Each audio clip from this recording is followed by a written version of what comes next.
nalubog sa baha ang inyong appliances, huwag munang gamitin ang mga ito. Ang tip talk na mga dapat munang gawin sa report ni Von Aquino. Pinasok ng hanggang dibdib na baha ang bahay ng pamilya Pondok sa barangay Tumana, Marikina kahapon. Nalubog ang kanilang refrigerator, washing machine at gasol.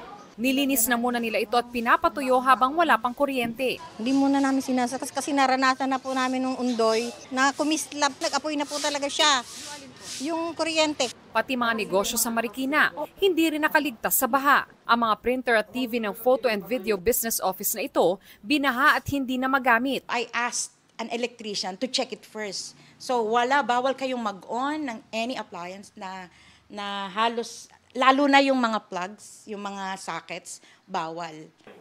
Payo ng Meralco, bago gamitin, tiyakin muna na tuyo at nasuri na ng mga licensed electrician itong mga circuit breaker, yung mga electrical outlets at internal wirings ng binahang bahay para makaiwas sa aksidente.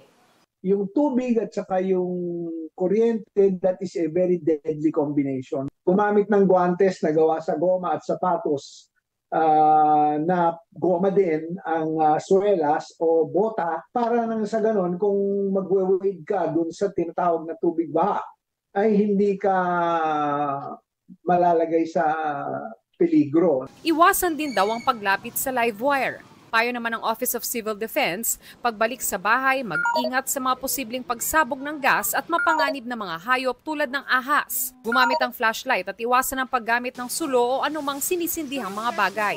Payo naman ng World Health Organization, tiyaking ligtas ang inuming tubig at pagkain. Maghugas ng kamay bago at pagkatapos gumamit ng palikuran para makaiwas sa sakit. At linisin ang naipong tubig para iwasang mapangitlogan ito ng mga lamok. Von Aquino nagbabalita para sa GMA Integrated News.